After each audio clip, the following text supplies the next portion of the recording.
the Google Gemini system. So I'll do general introductions and get started whilst we're waiting. My name's Nick Cook. I was a SCIPS trainee in 2019. I looked 21, I don't know. And then 22. And biscuits, even better. Thank you. And I came trained to teach computer science, having been in the computing industry in the past. And my mentor was Mr. Andrew Walls, who also teaches computer science, just started the A-level. And so we do the A-level between us as well as the other teaching. And then about 18 months ago, I got appointed as a teaching and learning consultant with special responsibilities for digital technologies. But obviously, the really, really exciting stuff about that is anything to do with artificial intelligence. And so Andrew and I work together just looking at artificial intelligence, how we can embed it into teaching practice, where it can be useful, and where we need to be maybe a little careful of it, and to tread carefully. So Andrew's going to start and introduce the area, and then we're going to sort of box and cox it between us. Thank you. Thanks, Nick. So, just to go through, so you've probably seen bits of AI in the news and different bits, you might have experimented in it yourself, which is great. It's gone through a couple of phases and it has moved really, really quickly. So just I'm going to give you a quick history tour of it since 2022, because that really sets the scene for how AI has even moved on a lot since what it could do 2 years ago when it was really exciting. So in late 2022, we got 3 really brand new models that came out that were called ChatGPT-3, Gemini 1 and Claude 2. And these things you could talk to and give requests, and it would give you really detailed and accurate text prompts in response. It was really useful at composing emails when you just wanted to give a quick response to someone, when you wanted to write short documents, moderately sized essays, or if you're a student, if you wanted to plagiarize an essay, it was quite handy for them as well, unfortunately. Summarizing key information and content. But it's moved on even since then. And what we started to see late last year was what are called retrieval augmented generation, or RAG models. And the key difference here, what makes a RAG model, Nick's now going to show you how RAG's really useful, is what it can do as well is it's not just working on the knowledge it's been trained on. AI has been trained on a lot of different knowledge, a lot of information, but what RAG can do is you can give it vast amount of your own text, your own materials, and your own resources, and it can work and do things with that. And that's what makes this new field of AI that we've really seen since late last year into early 2025 really exciting, because that's allowed a lot of quite innovative products and new methods in teaching and learning to start to emerge, and that's what we're going to talk about today. So we're going to look at that right now. So I'm going to hand over to Nick, who's going to talk a little bit now about prompting. Okay, so the key to using these large language models is to give it as much information and context and expectation as possible. And by and large, it's probably true to say you can't give it too much information. And the danger is that you can get a reasonable answer out of a large language model just by typing something really, really simple. So, for example, I could just type a simple prompt. What were the reasons for the Battle of Hastings, for example? Question mark. And control run. And you will get actually a reasonably detailed answer to that. Certainly good enough for a Year 7 essay. And that's fine. But in order to get the very best and the most specific and the most useful answers out of these models, you need to give it a number of things. The first is to give it the role. Who do you expect it to be? Who is it acting as? So if I'm expecting it to do work for me, I will say, you are an expert teacher in computer science with a particular specialism in whatever topic I want to deal with at the moment. And you have had X years industry experience. Now, I can big myself up, I can invent most of this, and typically do. So, but you give it a role. Who's it being? Who's it playing? Then you give it the task. What is it exactly you want it to do? It's a bit like, telling students. The more precise you can be to your students about what you want them to do, the better they're going to do the task. So the more precise you can be to the large language model, the better the result you will get. So I want you to write out a 3,000 word essay on yada yada yada, paying special attention to do, and including references to whatever. Make it as detailed as possible. Instructions, probably partly covered. Tell it what you want it, what you expect it to give you. Okay? And this could be in terms of what sort of tone, do you want it to be formal or informal? What reading age is it aimed at? And this can be really good actually if you want to summarize a text or rephrase a text and change the reading age, move the reading age down to make it more accessible. You can plug it in, change this for reading age 11 to 12. Give it the instructions and what it's supposed to look like. What is it you want to get out? The success criteria. Okay? You also can further improve it by references, and this is where the RAG model comes in. You can start including web references, you can load up your own documents and give it more and more context. The more context you can give it, the better it will be. You can evaluate it. Once it's come back with an answer, you can then tell it whether you like the answer or not. Was that good? Was it not? It will learn. And that means that we can iterate. Okay, don't forget that these are called chatbots, which means it's an interactive process and an iterative process. So when I'm building this up, I will typically do these as separate posts. Rather than do them all in one, do them as separate posts. Okay? Overall, I'm going to be asking you to do such and such. I will first provide you with the role, then I will instruct you with the task, then I'll give you some specific instructions on how to carry out the task, and then I will set my success criteria. Wait for me to say go before you produce it. And you do that, and you'll come back with friendly feedback. Okay, great, thank you, Nick. I'm really pleased to be helping you with this sort of nonsense. And then you produce it. You can add the references. You evaluate. Remember, you are still responsible for whatever you use. It's still your work. And AIs sometimes produce wrong results. Sometimes they make things up. Sometimes they just don't get it quite right because they're not trained as teachers the way that we are. So you've got to evaluate it and help it learn the best way of doing things. And if you don't like the answer the first time, go again. Try again. Refine it. You can always build it. So that's the secret to good prompt building. Lots of little bits. Be specific. Provide context. Provide role. Tell it exactly what you want it to do. And go again and again until you get the result you want. Okay. So then we're going to look a little bit today at, there's lots of different AI tools, but we're going to look today particularly around Gemini. And there's different ways. You can just go to the Gemini website, but I'm going to just go into a little bit of the depth of one of the more powerful ways you can access Gemini, which is Google's AI tool, which is aistudio.google.com, which is the website to go to. Now, it is a little bit technical, but there are some options you can just ignore until you know what it does and how it works. So the first time you go on, it'll start asking you about this and getting an API key. You can just close that, it's not needed, and just accept at the top that it'll use some to analyze traffic. That's fine, you can just accept that. Now, at this point, I've got the basic page of Google AI Studio, but you'll see this bit's worth looking at, model. And you'll see there's lots of different models. Now, these are almost different people, AI bots, AI chatbots, that you can pick for particular purposes. Flash, as its name suggests, is good for quick, speedy responses. So it's designed to give you really quick things. Flashlight Preview is the most experimental version of that. And these things are being developed by Google, new models coming out monthly. They're trying to get a new model out at the start of each month. So if you use the preview version, they tend to be a little bit better and a bit smarter, but there is a risk. They're experimental, they aren't quite all the way there yet, so they can make mistakes.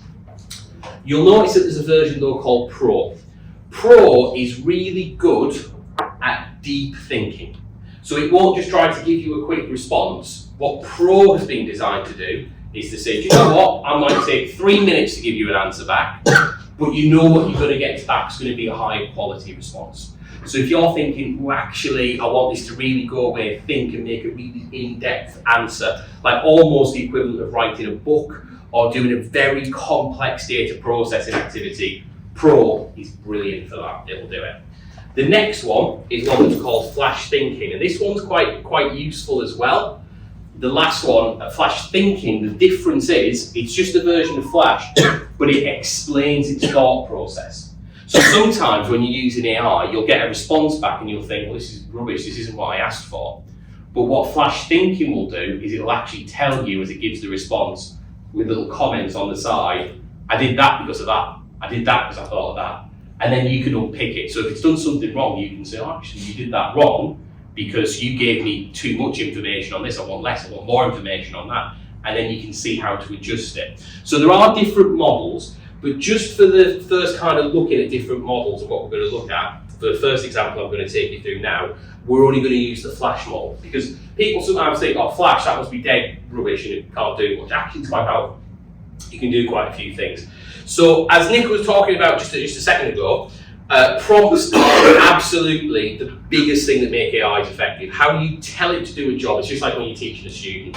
The clearer you are with an instruction, the more you break it down, the easier the student finds the task. You know, usually 9 times out of 10, when you give students an activity, we've all been there, and they do something completely mad, you look at it and go, oh, I didn't explain that properly and all did that. It's the same with an AI, it is exactly the same. So this is a prompt which I've built, and I've gone through like stages of changing this prompt and doing it along a lot of different times. But what this will do is it will produce exam papers based on previous exam papers. So it will produce brand new questions, never been seen before exam papers. So if you want to do an assessment with students, really powerful, because they can't have Googled the exam paper the night before, or they're not betting, oh, so you picked a 2014 paper, or Miss always picks the paper from 2 years ago. You know it's going to be brand new.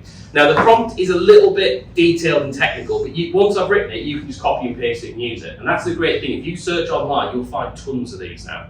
So this is one which I've written, which is these are papers and mark schemes for computer science A-level, for an A-level paper. So I've told it what I'm giving it. Using the past papers, produce a formatted question paper and mark scheme. So I'm telling it I want it formatted. I don't just want some random questions, I want it formatted. It must follow the same structure as these papers, so it must be the same structure. Produce 2 outputs. So I'm saying I want you to now give me 2 things. Imagine I was explaining it to someone who really wanted precise instructions. I've written here a fully formatted exam paper. Now don't worry about that term, that is a technical term if you're not a computer scientist, but that just essentially means formatted, laid out, formatted with paragraphs, images, things like that. So it can be useful to say do that. Do not include images. So I don't want images, don't need it to start doing that, because I don't know what it's going to hallucinate and take forever creating pictures. It's quite slow. A fully formatted mark scheme, again, that just means markup language format, so it's really clear. It must contain the same number of questions as these papers and be of the same length. Once I've written that prompt, I just know it works, so it's a good one. So you can keep this one, and it's a really useful one to be able to use. So what I'm going to do here, I'm going to go to AI Studio, which is just aistudio.google.com, and I'm just going to paste that prompt into the chat at the bottom. So don't worry about all these different things it asks you. All we're interested in is this chat box here.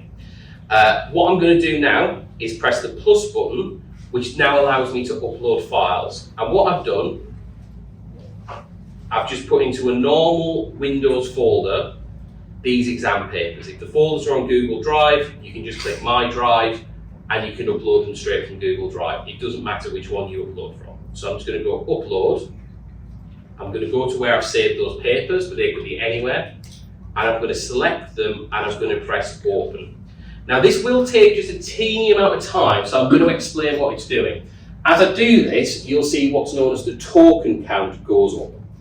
The token count is essentially like a limit on how much you put it up. So 1,000,000 tokens is 1,000,000 thinking cycles, like thought process it has to go through.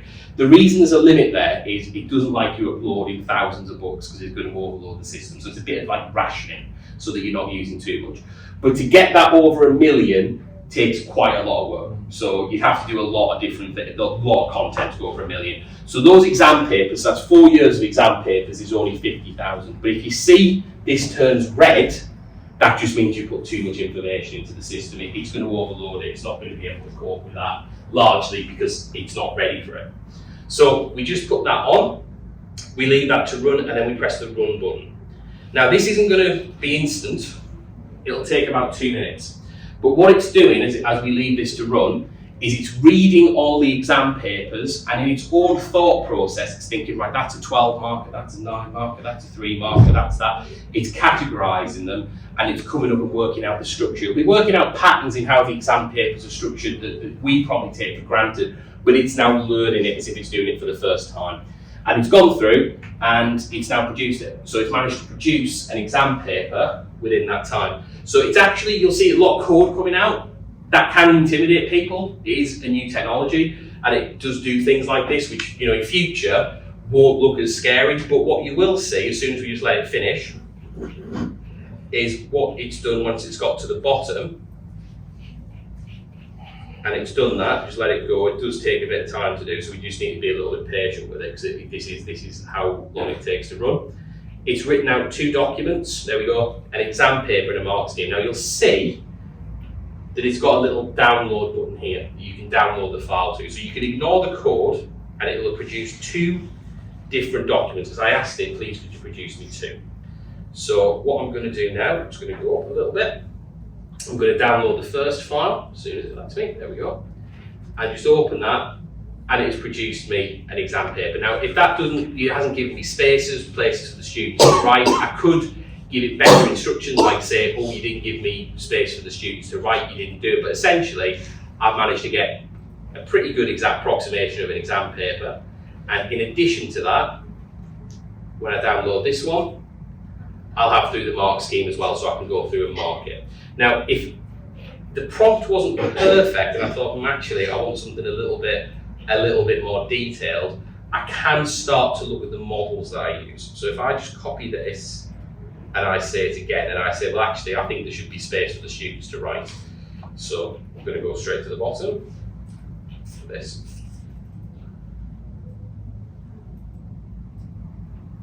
Put it in, paste that in. Produce a formatted question paper and mark scheme. Just make sure there's somewhere for the students to write, because I wanted that on it. Do you have to write the whole thing out again? So you could just add that additional comment at the bottom? I could do if I wanted to. That would probably work, but sometimes it's nice just you can just paste it in again, it'll still work with it. Yeah. Make sure there is somewhere for the students. Spell that.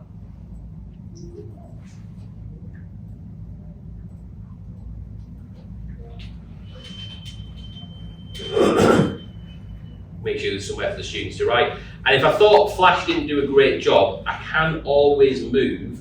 I'm just going to copy that in my clipboard, so I've got a copy of that prompt. A bit slow. Come on. There we go. And I could say, actually, I'm going to change from Flash and I'm going to use Pro, because Pro is usually might do a slightly better job. So if you switch it to Pro and then run that again. You didn't upload it, so would that take your previous uploads? Oh yeah, it'll still remember it. Yeah, it's going through it now, and it'll run through that. And then once it's gone through, it'll churn out 2 better exam papers, so it'll come up with 2 better ones that it'll do. So that's just kind of how you've got to kind of navigate it and use it. If Flash doesn't do the job great, refine the instruction, then maybe consider whether you move to Pro. Andrew? Yeah. Does it come up with regurgitated the same questions, or does it have different questions that it didn't have in the previous exam papers? Brand new ones, so it won't be the same questions. So the questions that are here on this paper, I'll bring this one up now, are not ones that are in any previous exam paper. They might be similar, they might have some similarities, but because it's read enough of them, it's kind of worked out what's going to be asked. So the questions that it generates and the exam papers that it generates and the questions are all completely brand new, and it's there. Sometimes it can be a little bit slow, a bit janky, so this one seems to have locked up a bit. If it does that, just refresh the web page and it comes back to life. It is quite an experimental thing, so you do have to be a little bit patient and resilient with it. So sometimes if it locks up a little bit like that, just refresh the web page and then have another go through doing it, and it should be absolutely fine. So I've put the files back up, gone with the Pro model, and then let's just let that upload again, then run one more time and it'll work. So it's just worth being a bit patient. It does sometimes get a little bit locked up like it did there. If it does get a bit slow, just redo it. But what it produces now will take a bit longer. You'll see that the Pro model isn't quite as quick as Flash, so you've got to be a bit more patient with it. But as it's running and as you've gone through it, it will devise now in will take about 2 minutes, but it will produce a few new exam papers. So just let that just run for a second. Can we do it without putting all the papers on there? So instead of writing 2013 to 2025 past papers? No. So you have You've to got to give an example of what it needs to see. Yeah, this is where the RAG stuff comes into it. So when you upload the file, what it's doing is it's reading through all the content that's there. If you say look at the exam papers, it might have some of them in its memory, but you don't know if it's going to be there or not. Yeah.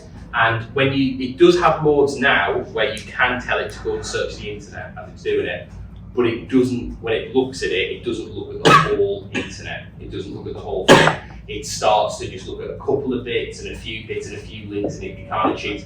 If you put the data up now, it's spending, and it will spend a good few minutes, because that first job was a bit too quick with Flash. I thought it might work, but it was a bit too quick. But it's now deep diving and really reading and understanding what's doing it. So that's what really matters. I need to ask for it to form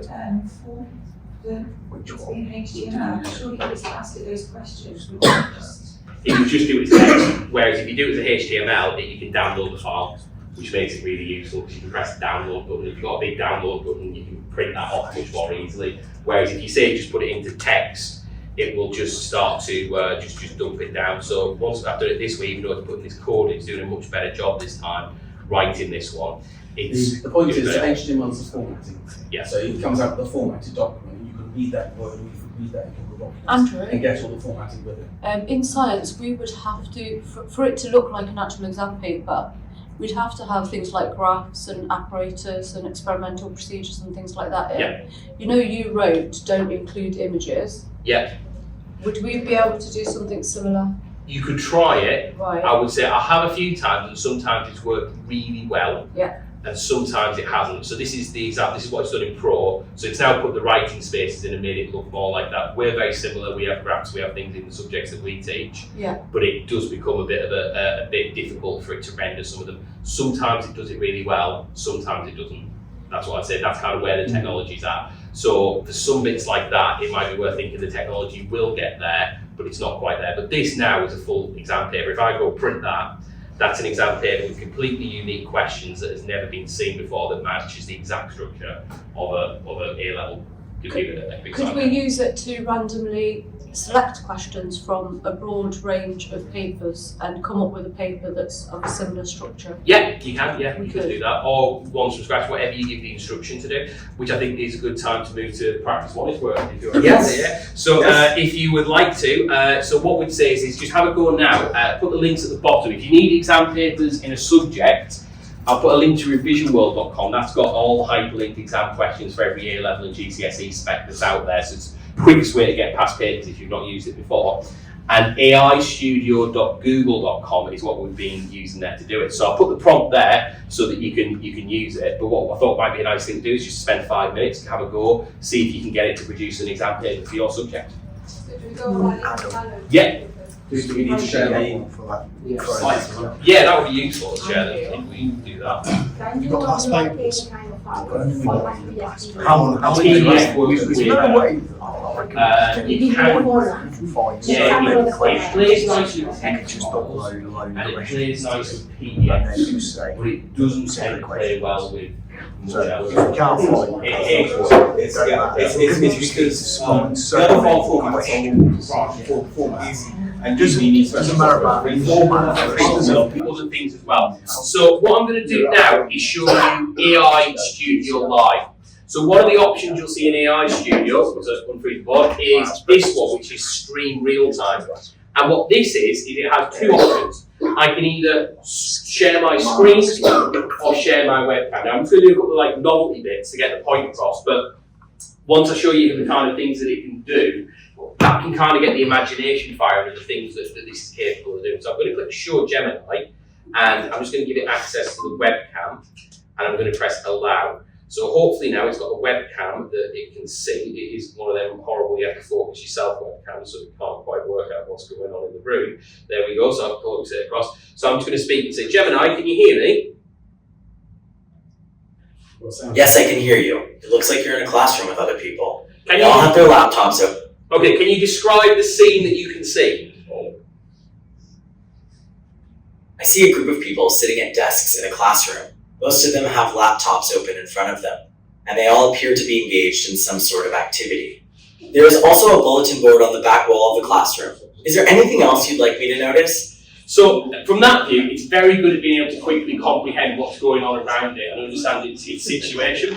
And from an overview, it's good fun. But actually, in terms of being able to do work, it can help a lot, because sometimes we just sat doing a job and we think, there's probably a quicker way of doing this, there's probably an easier way of doing this, it can probably be automated, and this can be really quite effective for it. So I don't have to just share my webcam, I can share my screen instead. So what I'm going to do this time is I'm going to click Share My Screen, and I can choose it. It's just like when you use Google Meet. I'm going to click Share My Entire Screen, and I'm going to do that. Now, just a quick word of caution. This does mean that an AI assistant is looking at everything that's on your screen. So in terms of confidential emails, data that's a bit sensitive, I'd recommend steering clear of that for now. It's a bit unclear how much this data is being used.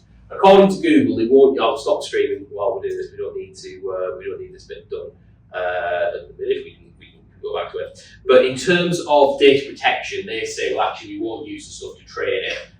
But realistically, you are uploading and sharing the data with a system which is a bit unclear how it's processing it. So I would just be cautious when using it. Sorry, Andrew, so if your emails are open, but not on the screen. Can't see it. You can only see what's on your screen. So I'd just say keep off confidential emails, do things like that, because there's something in there that you don't want to see. So it's just being a bit cautious. I think it'll get a bit clearer and a bit easier with data protection over time, but it's a very new technology, so it's just worth being careful. So at the minute, I don't want to share me, I want to share my screen, sorry. So I just go to Stream Real Time, share my screen, and I pick, do I want to share a tab in Chrome? Again, if you share a tab, there's no risk, it's just that tab, a window or my entire screen. In this case, I'm just going to share the spreadsheet. And I'm going to write in this spreadsheet, apples, apples, apples, pears, pears, and oranges. And if you imagine this is a long list, The user is creating a list of fruits in a Google Thank you, Sheets Gemini, spreadsheet. that's fine. So far, they have written apples Gemini, 3 thank times. you. It will respond to you, so it will pick up on cues. It's quite good at working out actually. No, right now, Gemini, don't speak until I tell you, okay? Okay, I understand. And it will I pick will wait for you to tell me to speak. So it's quite good. Again, you can't offend it. Hopefully, you can't, and it'll do that sort of thing. But it's very natural in terms of interaction. So, Gemini, I'm okay for you to speak now. Now, what I want to do is I want to count how many apples are in this list, but I don't know how to use a spreadsheet. Could you tell me what I should be doing? You're asking how to count the number of apples in the list in your spreadsheet. I can help with that, but first, could you clarify if you want me to just give you the count, or if you also need me to explain how to do it using the spreadsheet tools? Well, I'm learning it for the first time, so I'd appreciate it if you could teach me how to do it. Okay, I understand. You'd like me to explain how to count the number of apples using the spreadsheet, as you're learning how to use it for the first time. I can help with that.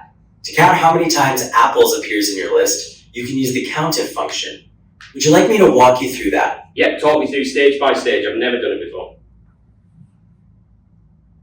Okay, let's start with the first step. First, click on an empty cell in your spreadsheet where you'd like the count to appear. For example, you could use cell C1. Have you done that yet? Yeah, I've clicked on C1. Great. Now that C1 is selected, type the following into the cell. Equals COUNTIF, a 1, A6, apples. Be sure to include the equal sign and the quotation marks around apples. Once you've typed this, press enter. Oh, that doesn't seem to work. What mistake have I made? I see the problem. The formula you entered is correct, but the result it's giving you is not the expected one. I think the problem is that the spreadsheet is not auto-updating after you enter the formula. Try refreshing the page. If you're still getting 0 as a result, tell me, and we'll try to figure it out. Yeah, I'm still getting 0. Is there a mistake I've made in that formula? Ah, I see. It seems I made a mistake. The formula itself is correct, but it's giving a 0 because there's an inconsistency in the capitalization of the text. The word apples in the formula has a capital A, but the word apples in the sheet has a lowercase a. Try changing apples to apple. No, I don't think that's right. I think it was the quotation marks, wasn't it?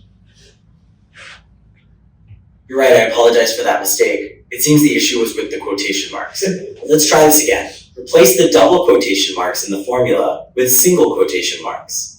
Yeah, it's sometimes that's interesting because I've not had it make a mistake before. Usually it's quite good at picking up bits like that. But usually with a lot of tasks it can talk you through how to do it. So it got the majority right. It did actually tell me to put in quotation marks. I just left them out, hoping to pick it up. But it's quite good at being able to explain how to do certain things. So it's managed to teach me a formula I didn't know and how to add it up. And that can be quite useful if you're doing like a data task or something which, again, not with confidential information. But if you're doing a task where you're trying to figure out how to do something and you're a little bit stuck, you can just start stream real time, share your screen and ask it, and it bailed me out of some really complex stuff. Yeah, just imagine I had lots of data on a sheet, so say 250 pupils, but they weren't on the screen, only 50 of them were. Would it look down the whole screen? No, you'd have to scroll it and say I'm scrolling down now when I'm pulling through it. If you did it with it, it would do it. It's almost like imagine someone stood next to you watching your screen. It can't see anything beyond the screen. It's like someone stood over, just talking and giving advice. The next generation of this is actually there's a startup that's working on this where it'll actually control the computer. So it'll actually do what you tell it to do, which is like the next stage, something called browser use, which is coming out and getting quite big. It could presumably load the spreadsheet up. Yes. And get Gemini Live to say, right, I've loaded the spreadsheet up, could you have a look at it and analyse the data for me? Yeah. If that's got student names on, then Indeed. So hide them before displaying them. Yeah, that's the key thing. So if this was like a list of names, right click, hide the names, because that is potentially a data protection risk at the minute. Google are insisting it's not a risk, but the policy we're putting in place is a map, having analysed it a bit, is for the time being, we're going to assume it is a risk because it's not fully clear where this data resides after it's sent into Gemini, because it actually is video recording everything you put up and being saved within AI Studio. So until their policy improves, we're going to have to say to do it. But yeah, if there's confidential information, just right click and hide that column. But you should still be able to do the analysis without the names visible. And then once you turn it off, just unhide it. But that is, it can pretty much explain how to do lots of things. And it isn't just spreadsheets, tons of weird bits with software. Bromcom, I needed to know how to do it. And it said, oh, actually, this is how you do this report in Bromcom. There's this option here I didn't know it existed. It's quite good at explaining as you're doing things how to build something, and that's just one use. Very useful for a lot of different tasks. And Nick's going to look now with the stream real time at how it can help improve feedback flow with students. Okay, so one of the things that takes up our time as teachers most is marking. And a couple of years ago, I got given a BTEC to teach, and I don't know what anybody else in BTEC feels, but I described it as walking in a foggy landscape because there is so little detail about what constitutes a pass or a merit or a fail. And I find it really difficult, and I still find it really difficult. One of the things AI can help with is you can give it lots of examples, you can give lots of materials, and then it can give you a steer. Again, it's still you marking it, you are the one allocating the mark, you have to take responsibility for it, but it can really help just sort of get you into the mind frame. And I find this helpful for BTEC assignments, I find it helpful for 9 and 12 markers. Bear in mind, we're computer scientists, we hate writing, okay? Anything more than a 6 marker is just a pain in the neck as far as we're concerned. Why would you? Just code it. One of the things it is actually very good at, it can save time in the marking, although sometimes you've got to go through it anyway. But what it is very good at is producing really good quality feedback. Certainly more and more detailed than I would ever have time to type out for myself.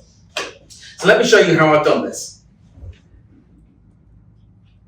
And this is an upgrade to here we go.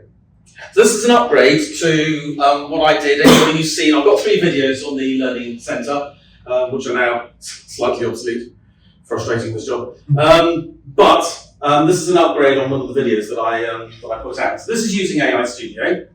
And again, pay attention to the boxes in blue. These are the prompts that I'm giving AI Studio to work with.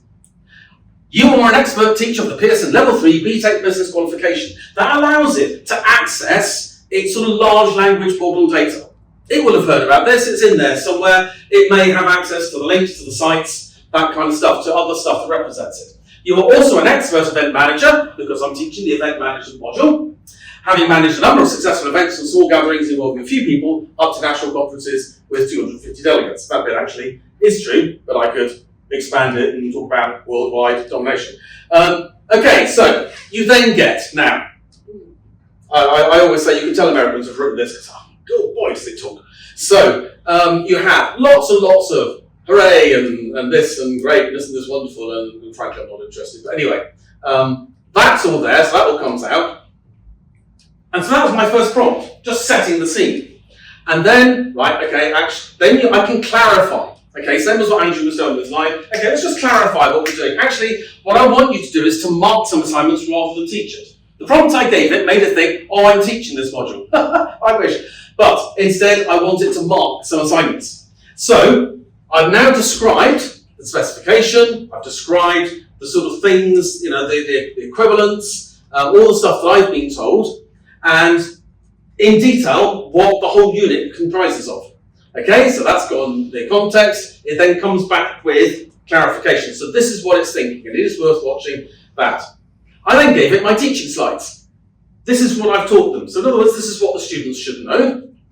And then I also uploaded writing frames, help sheets, and an example past assignment. Again, it's just the more information you load into this, the better. Now, they're actually quite a substantial piece of information, but you can see out of the million tokens, and this includes 28 assignments, on average 12 pages each, have also gone up, and I'm still only at 150,000 tokens. So it's well within its capacity to deal with. So, having done that, okay, and then, so that's all the supporting materials, it clarifies and feeds back, and then this is the first essay that I've given it. Now, how I've done this, because these are all Google documents in Classroom, so I have gone into Google Classroom, buzz off. I've gone into my Google Classroom, and here's my class, and under classwork, and then, where's it gone? Up here, there's the Class Drive folder. I can go into the Class Drive folder, and there's a folder for every assignment that I have set. So I can go down and say, right, well, the P1 assignment, there you go.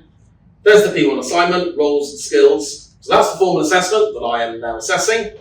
And here they all are, sadly with their names on. Well, I don't want to give them the names. So what I do is I go through and I just make a copy of each one. And they are named copy of whatever. If I copy all of them, then I have a whole stack nicely alphabetically sorted for me saying copy of. I select them all and I now move them to my own drive. To upload folders into AI Studio, they have to be in your Google Drive. And anything you upload from your Windows will also get dumped into your Google Drive. So just watch the amount of space that this could take up. You've got 100 gigabytes, which should be enough, but just watch how much space this is going to take up. So anyway, I have now copied all of those into my drive. There you go, my drive, consultants, exercises, and here they are. Which also means I can then rename them and just give them numbers. And if I number them in the same order that they are alphabetically named, then I've got a one-to-one correspondence. I can look at this thing and then I can allocate them up into Classroom with my two screens. The one thing you've got to watch out, and I got caught out with this, is somebody had put their name in a header. And so you might just need to watch that they haven't put their names in the document. Typically they don't, but you just need to watch that one. So I can now, in here, basically say, here's the first student. I click the button, I upload the file from Google Drive, and this gives us overall impression, strengths, weaknesses, And assessment, okay, now in this case, again, I haven't been clear. I only wanted it to assess this for a pass and ended up assessing it for pass, merit, and distinction, which weren't in there. But it has got it right. It said the distinction isn't applicable, hasn't it? So Yes. it has worked that out, which is Yes. useful. Yes. So, and you can then have recommended grade. Okay. If I'm not quite sure about how to mark this, this gives me a steer. I can use that with my colleagues. And then feedback for improvement. Well, for this little bit, copy, paste into, where's that one gone? Learning AMA, there you go, P1 skills. So I can now, into here, that's Mr. Roger, and I can then go paste into private comment. Here's your feedback. And that's the bit that actually not so much saves time, but they are getting much more better quality feedback to the AI than I might have time to do myself. And quicker as well. Student friendly. Much quicker. Have you tried? Uh, The students, are they interpreting the feedback and able to work on it? Is it quite Yes. student Yep. You can always stick that in as a prompt. Make sure your feedback is for a, reading age of 16. I always put the reading age low. It's more important for me that they understand something like that than I give them big P3 words and then level 3 words. And so I managed to get all of that, all of the P1s marked with feedback. I changed some of the marks. You can also, let's see if I can get down, get to a point. I find it starts off quite good, and then after a while it's sort of veered off in a direction, and I'm finding its marks are getting further and further away from where I thought they should be. And so at some point, student 6, around student 8,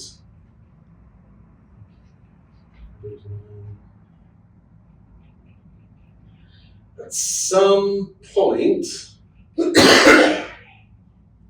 okay, let's take a break and talk about this. Whilst I agree the students written very well, it's covered all the aspects, they haven't touched base on all the headings of the writing frame. In particular, it's missing these headings. Okay, now, if they give the headings in the writing frame, I expect the headings in the actual document. That's why I gave them to them. So if they're missing headings, as far as I'm concerned, they haven't passed. Read the flippant writing frame. Okay, now, AI had said this student had passed. And I go, no, it hasn't. And this is why I think it hasn't. In which case, do you think these aspects are covered in the rest of the text? No, you're absolutely right. Got carried away. So you do sometimes need to just correct it, just to bring it back in line. Don't assume once you've got it all set up and the first one works, that the rest are all going to work. You still retain responsibility for your marking, for your students, and to make sure it's getting it right. There was another one where the students have included quite a lot of screenshots, and the AI is saying, well, they haven't done such and such. And I was going, yes, they have, it's in screenshots. And they go, all right, okay, I'll take more time to analyse the screenshots next time. Okay? So it's good, it's not perfect, but I do find it really, really helpful. And like I say, the students now get fuller, better feedback than perhaps I'll be able to have time to give them. Doesn't stop me adding my own feedback, of course, but the students are getting better quality. Okay, and so again, the prompts are important. Give it as much as you can. Give it the scheme of learning. Give it the mark scheme. Give it the success criteria. Give it your teaching materials. And the more it has, the better a job it will do. And if you don't agree with it, challenge it. Teach it. This is how you're supposed to mark it. And actually, you end up with a conversation where it's teaching me and I'm teaching it. And that works quite well. Okay, so we've got 5 minutes. Was there anything else?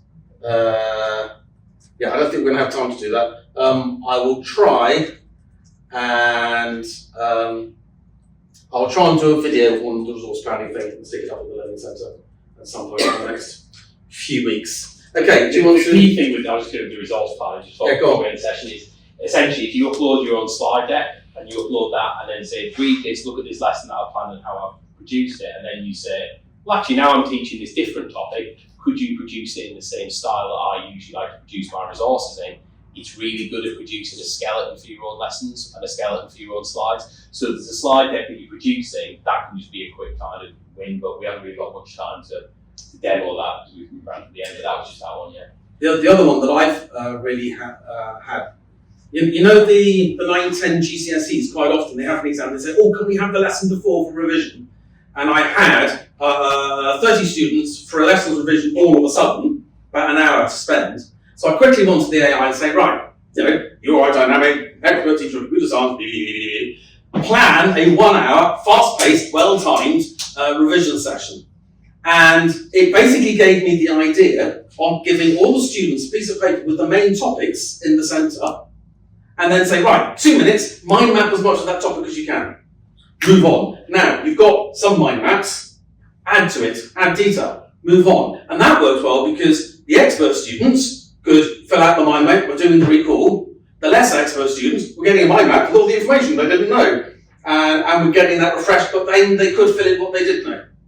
And we just did that about half an hour, and then I moved on and did something else. So just generating ideas, really creative ideas like that can work really well.